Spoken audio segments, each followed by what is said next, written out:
அண்மைச் செய்தி. ராமதாஸ் அழைப்பு விடுத்த மாவட்ட செயலாளர்கள் கூட்டத்தை பெரும்பாலானவர்கள் புறக்கணித்திருக்கிறார்கள். இதனால் ராமதாசத்திற்கு எதிராக பாமக திரும்புகிறதா என்ற கேள்வி எழுந்திருக்கிறது. விவரங்களுடன் இணைகிறார் செய்தியாளர் ராஜேஷ், தற்போது வர எத்தனை மாவட்ட செயலாளர்கள் கூட்டத்திற்கு வந்திருக்காங்க? தற்போது தைலாபுரத்துல என்ன நிலைமை? விவரங்கள் வழங்கலாம். வணக்கம். பாமகவில் தற்போது பெரும்பான்மை பாமக நிர்வாகிகள் ராமதாசுடைய அந்த தலைமைக்கு எதிராக திரும்பக்கூடிய அந்த அண்மை செய்தியை நாம் பார்த்து கொண்டிருக்கிறோம். தற்போது வரை நமக்கு கிடைக்கப்பட்டிருக்கக்கூடிய தகவலின் அடிப்படையில 7 மாவட்ட செயலாளர்கள் மட்டும்தான் தற்போது வரை அந்த இடத்திற்கு வந்திருக்கிறார்கள். தைலாபுரத்திலே இங்க பாமகவினுடைய மாவட்ட செயலாளர்கள் எண்ணிக்கையை பொறுத்தவரை சுமார் 108 பேர் வரை சொல்லப்படுகின்றது. அதிலே வெறும் 10க்கும் குறைவான மாவட்ட செயலாளர்கள் தான் வந்திருக்கிறார்கள். நாம் திரையிலே பார்க்கின்றோம். பாமகவினுடைய கௌரவ தலைவராகவும் சட்டமன்ற குழு தலைவராகவும் இருக்கக்கூடிய ஜி.கே. மணி அவர்கள் தைலாபுரம் வருகின்றார். அவரோடு அருள் எம்எல்ஏ அவரும் வந்திருப்பதை நாம் பார்க்கின்றோம். பாமகவில் தற்போது 5 சட்டமன்ற உறுப்பினர்கள் இருக்கிறார்கள். அதில் 2 பேர் மட்டும் வந்திருப்பதை நாம் பார்க்கின்றோம். பெரும்பான்மையான மாவட்ட செயலாளர்கள் இன்றைய தினம் ஆப்சென்ட், அதாவது 95% மேற்பட்டோர் இன்றைய தினம் நடைபெறக்கூடிய மாவட்ட செயலாளர்கள் கூட்டத்திலே பங்கேற்கவில்லை என்ற அந்த அண்மை செய்தியை பார்த்துக் கொண்டிருக்கிறோம். இதற்கான காரணம் என்னவென்று சொன்னால், டாக்டர் ராமதாஸ், பாமகவினுடைய நிறுவனராக இருக்கக்கூடிய டாக்டர் ராமதாஸ் அவருடைய சமீபத்திய பேச்சுக்கள், அவரது சமீபத்திய நடவடிக்கைகள் தொடர்ந்து கட்சியினுடைய வளர்ச்சிக்கும் கட்சியினுடைய எதிர்கால நலனுக்கும் எதிராக இருப்பதாக அந்த கட்சியினரை குறிப்பிட்டு சொல்கிறார்கள். குறிப்பாக அன்புமணியினுடைய தலைமைக்கும் அன்புமணிக்கும் எதிராக அவர் பேசிக் கொண்டிருக்கிறார். இது கட்சிக்கும் கட்சியினுடைய அந்த எதிர்காலத்திற்கும் தேர்தல் நெருங்கி வரக்கூடிய வேளையிலே இது நல்லதல்ல என்று அந்த கட்சியை சேர்ந்தவர்கள் கருத்து தெரிவிக்கிறார்கள். காரணம், இளம் தலைமுறையினரை வழிநடத்தி செல்லக்கூடியவராக அன்புமணி திகழ்கின்றார்.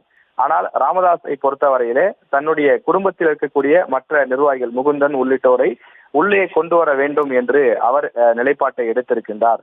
அது போன்ற ஒரு நிலைப்பாட்டை ஏற்க முடியாது என்று அன்புமணி தெரிவித்து வரக்கூடிய சூழலிலே 2 தரப்பினருக்கும் இடையே ஒரு கருத்து மோதலாக தொடர்ச்சியாக இருந்து வருகின்றது. அந்த காட்சிகளைத்தான் நாம் தற்போது பார்க்கின்றோம். நாம் திரையிலே பார்ப்பது விழுப்புரம் மாவட்டம் திண்டிவனத்தில் இருக்கக்கூடிய தைலாபுரம் பாமக நிறுவனர் ராமதாஸ் அவர்களுடைய இல்லம். அந்த இல்லத்திலே தான் இந்த மாவட்ட செயலாளர்கள் கூட்டத்திற்கு ஏற்பாடு செய்யப்பட்டிருக்கின்றது. தற்போது வரை 7 மாவட்ட செயலாளர்களும் 8 மாவட்ட தலைவர்களும் வந்திருக்கின்றார்கள். தங்களுக்கு முறைப்படி இந்த அழைப்பு விடுக்கப்படவில்லை என்றும் கருத்து தெரிவிக்கிறார்கள். அன்புமணிக்கு எதிராக செயல்பட நாங்கள் விரும்பவில்லை. கட்சியினுடைய எதிர்காலமாக கட்சியினுடைய அடுத்த தலைவராக நாங்கள் அவரைத்தான் பார்க்கிறோம். எனவே அவரை அனுசரித்து செல்ல வேண்டிய தேவை இருக்கின்றது. டாக்டர் ராமதாஸ் தொடர்ந்து அவருக்கு எதிரான நிலைப்பாட்டை தான் எடுத்து வருகின்றார்.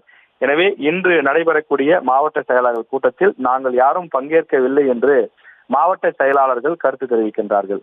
ஜி.கே. மணி அவரை பொறுத்தவரையிலே எப்போதுமே பாமக நிறுவனர் டாக்டர் ராமதாசுடைய தீவிர ஆதரவாளராக அறியப்படுபவர். குறிப்பாக அவரிடம் இருந்த தலைவர் பதவியை தான் எடுத்து அன்புமணி ராமதாசுக்கு கொடுக்கப்பட்டது. தன்னிடம் இருந்த தலைவர் பதவியை பறித்த காரணத்தால் தொடர்ச்சியாகவே அவர் அன்புமணிக்கு எதிராக செயல்பட்டு வருவதாக கட்சியிலே ஒரு பேச்சு உண்டு. அது மட்டும் இல்லாமல் அவருடைய மகன் தமிழ்குமரன், ஜி.கே. மணியினுடைய மகன் தமிழ்குமரன், அவருக்கு இளைஞரணி பொறுப்பு வழங்கப்பட்டது. அந்த பொறுப்புக்கும் அன்புமணி ராமதாஸ் கடுமையான எதிர்ப்பு பதிவு செய்தார். ஏனென்றால் அவர் சினிமா துறையிலே இருக்கின்றார். கட்சிக்கும் ஜி.கே. மணியினுடைய மகனுக்கும் எந்த சம்பந்தமும் இல்லாத ஒரு சூழல் இருக்கின்றது. கட்சிக்காக பாடுபட்ட, கட்சிக்காக சிறைக்கு சென்ற, போராட்டங்கள் நடத்திய பலர் இருக்கும்போது கட்சியினுடைய முன்னாள் தலைவர் என்ற ஒரே காரணத்திற்காக அவரது மகனை உள்ளே கொண்டு வருவதை ஏற்றுக்கொள்ள முடியாது என்று அன்புமணி ராமதாஸ் எப்படி இப்போது முகுந்தனுக்கு எதிர்ப்பு தெரிவிக்கிறாரோ அதே போல தமிழ்குமரனுக்கும் முன்பு எதிர்ப்பு தெரிவித்தார். அதன் காரணமாக தன்னுடைய எதிர்காலத்தையும் தன்னுடைய மகனுடைய எதிர்காலத்தையும் கேள்விக்குறியாக்கிய காரணத்தால் ஜி.கே. மணி தொடர்ந்து அன்புமணிக்கு எதிராக செயல்பட்டு வருவதாகவும் அந்த கட்சியினுடைய மாவட்ட செயலாளர்களை தெரிவிக்கிறார்கள். அதன் காரணமாகத்தான் தொடர்ந்து அவர் டாக்டர் ராமதாசினுடைய நிலைப்பாட்டை எடுத்து வருவதாகவும், அதே போல ஜி.கே. மணியினுடைய தீவிர ஒரு ஆதரவாளராக கருதப்படும் அருள் அவரும் தற்போது சேர்ந்தே தைலாபுரம் வந்திருக்கக்கூடிய அந்த காட்சியைத்தான் நாம் பார்த்து கொண்டிருக்கிறோம். மற்ற 3 சட்டமன்ற உறுப்பினர்கள் வெங்கடேஸ்வரன், அதே போல மயிலம் தொகுதியை சேர்ந்த சிவகுமார், அதே போல மேட்டூர் தொகுதியை சேர்ந்த சதாசிவம், இந்த 3 எம்எல்ஏக்களும் இன்றைய தினம் நடைபெறக்கூடிய மாவட்ட செயலாளர்கள் கூட்டத்தில் பங்கேற்கவில்லை. இவர்கள் எம்எல்ஏ பிளஸ் மாவட்ட செயலாளர்களும் கூட. ஆனால் அவர்கள் இதிலே புறக்கணித்திருக்கிறார்கள். அவர்கள் அன்புமணிதான் எங்கள் தலைவர், அவர்தான் எங்களுடைய தலைமை என்று அந்த நிலைப்பாட்டை எடுத்திருக்கக்கூடிய நிலையிலே தற்போது கட்சியிலே 2 பிரிவுகளாக பிரிந்திருக்கக்கூடிய அந்த காட்சியை தான் நம்மால் பார்க்க முடிகிறது. ராமதாசுக்கு எதிராக அன்புமணி தலைமையிலே அந்த கட்சியினுடைய மாவட்ட செயலாளர்கள், நிர்வாகிகள் அவர்கள் எதிராக திரும்பி இருக்கிறார்கள். 95% நிர்வாகிகள் அன்புமணி அவர்கள் பக்கம் நிற்கக்கூடிய அந்த காட்சிகளை பார்த்துக் கொண்டிருக்கிறோம்.